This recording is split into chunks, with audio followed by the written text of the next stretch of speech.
Take a look at this. This is the promo for NBC's Blackout Thursday. Blackout? It's comedy in the dark. Blackout. Starting with Mad About You, when Jamie's little mistake causes the whole thing. Oops. And Lights Out on Friends, when Chandler's trapped with a famous supermodel. All right. This was a crossover event that was heavily promoted and designed to keep people tuned in all night. We're going to talk about that entire night of programming. We're also going to talk about how Seinfeld and Friends are in the same universe, but also not in the same universe. We're going to get canonically confused today on Pointless Nostalgia. November 11th, 1992, it's the 8th episode of Mad About You, Season 1. Jamie asks Paul to give up his bachelor pad. I don't want you to do this because I badgered you. I want this to come from your heart. Well, I'm doing it because you badgered me. But he has sublet it to a man named Kramer. Look, I'm kind of in a hurry. I want to get to Smiler's before it closes. Smiler's is open 24 hours. No, I heard a rumor. Title of the episode is The Apartment. And interestingly, Seinfeld puts the at the beginning of every single episode title with one exception. I don't think we should see each other anymore. It's just that we don't have anything in common. Wait, what did I do? It's not you, it's me. Episode 4 of Seinfeld, which is called Male Unbonding. And my guess is that it wasn't until they got to several episodes later and realized we're always putting the before the title. Let's make that our trademark. Wait a minute, listen, I gotta talk to you about the lease. Yeah, I decided I'm gonna give it up and I'm gonna give it to you. What do I have to give you? Gee, I want to give you something. No. Wait. You? Yeah. Oh, no, that's... No, take it. You're okay. Thanks for guarding your mouth. Yeah. You think? Yeah. We jump forward almost a year to October 7th, 1993. Mad About You, Season 2, Episode 4. It's called Married to the Job, which is a play on the title of the movie Married to the Mob. When Angie DeMarco got married, she thought the family was something for her husband Frankie to come home to, not go to work with. Married to the Mob, a crazy new comedy from Jonathan. This is the first appearance of Lisa Kudrow on Mad About You, playing a character named Ursula. Listen, tell me something. Do you think that this boy should call his wife? Yeah, maybe he could tell her about that blonde girl he's always bringing in here. That's my wife. And Lisa Kudrow would go on to play this character 21 more times up through Season 7 of Mad About You. She had previously been on one episode playing a character named Karen. Who is it? It's Phoebe. Oh, great. Oh, you. So this character of Ursula became Phoebe's identical twin, and the reason was she didn't want to stop doing this part on Mad About You. I think everybody realized, well, then we need some explanation for the audience, like why you're seeing the same girl with the same voice at 8 o'clock and at 8:30 on two different shows. You're a twin? Oh, yeah. We don't speak. She's like this high-powered, driven career type. What does she do? She's a waitress. And this brings us to November 3rd, 1993, NBC Blackout Thursday. Blackout. It's comedy in the dark. Blackout. Starting with Mad About You, when Jamie's little mistake causes the whole thing. Jamie is up on the roof trying to steal cable when she causes a blackout to the entire city of New York. 8:30. Friends starts, and because of the blackout started in the previous episode, Chandler's trapped with a famous supermodel. This is considered to be one of the better episodes of Friends, and it's funny that it's a gimmick episode for this blackout night. This is the episode that coined the phrase friend zone. You waited too long to make your move, and now you're in the friend zone. I'm not in the zone. Oh, Russ, you're mayor of the zone. Now the power comes back on at the end of the episode. We see Rachel kissing Paulo, the Italian neighbor. Oh. NBC did a lot of promotion for this. They actually had Entertainment Tonight on set for both of these episodes. My advice to all the people on the other shows is try to have the writers make you stuck with Joe Goodacre all week. Good, I can be on all the shows. There you go. So this brings us to 9 p.m. The power's back on, and thank goodness, because Jerry Seinfeld didn't want to be part of this whole blackout thing, and the episode is a funny episode. It's the gymnast, the one where George eats the eclair out of the trash, if I remember correctly, but it is not themed in any way to this blackout night. The Seinfeld block was apparently not all areas, because he's uptown, we're downtown. Different generator.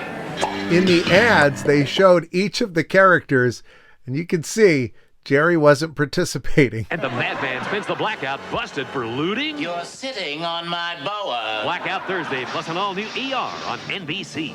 9:30 p.m., we've got an episode of a Dabney Coleman sitcom. It only lasted really about 3/4 of a season, I think 16 episodes, 13 of which are on YouTube. Not this episode, sadly. This episode of Madman of the People showed Dabney's character being forced to spend the night in prison in a blackout on his birthday. Now, how he got there, I don't know. Jack Buckner, the madman of the people. It's a true pleasure. You have a beer. None of that light stuff. Go. Jumping ahead to February 23rd, 1995, and an episode of Friends. What is this place? Look, you're cold, I have to pee, and there's a cup of coffee on the window. How bad could it be? I think we have an answer. So in order to pay off that this is a set of identical twins, Helen Hunt's character, Jamie, shows up at Central Perk, and she sees Phoebe and assumes it's Ursula. Excuse me? Yeah. Hi, it's us.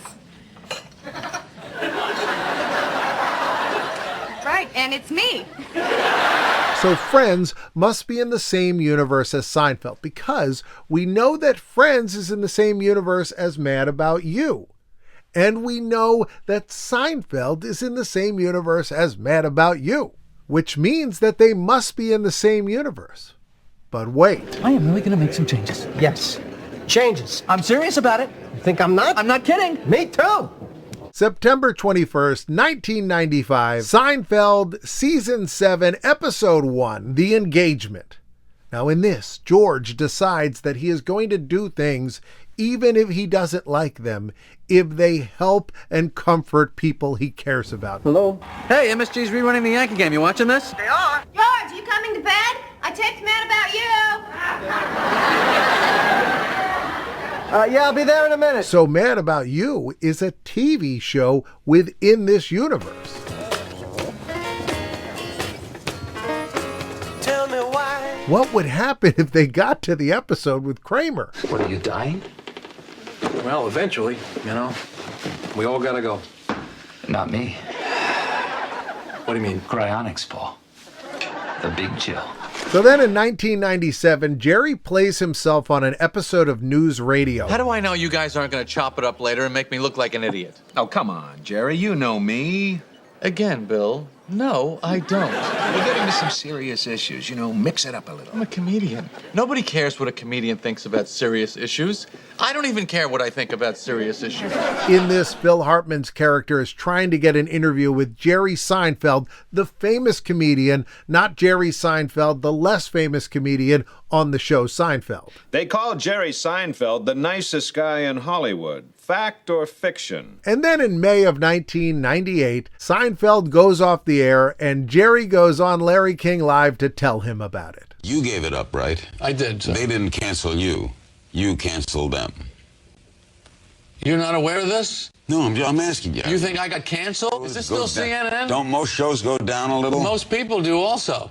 75 million viewers last episode. Boy, you don't take it so bad. We'll be right back. Jeez. B-movie opens. B-movie opens. Can we get a resume in here for me? B-movie opens tomorrow. Moving forward to September 22nd, 1998, Jerry Seinfeld is going to make his first post-Seinfeld appearance on any television show, and it's an episode of Mad About You. Oh, boy, I gotta tell you, I'm sorry to bother you.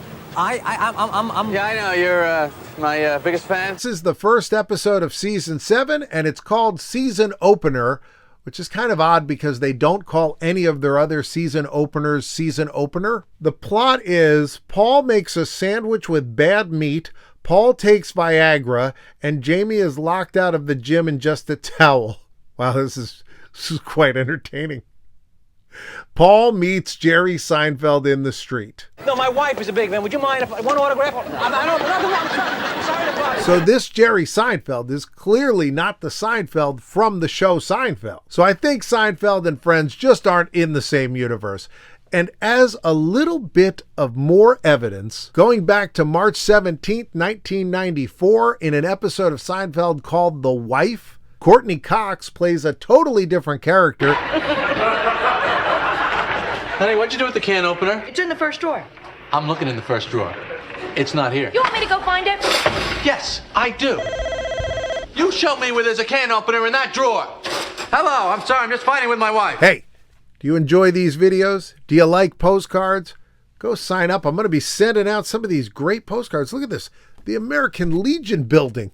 I could send you a postcard of the American Legion building. Be like Michael and Jessica.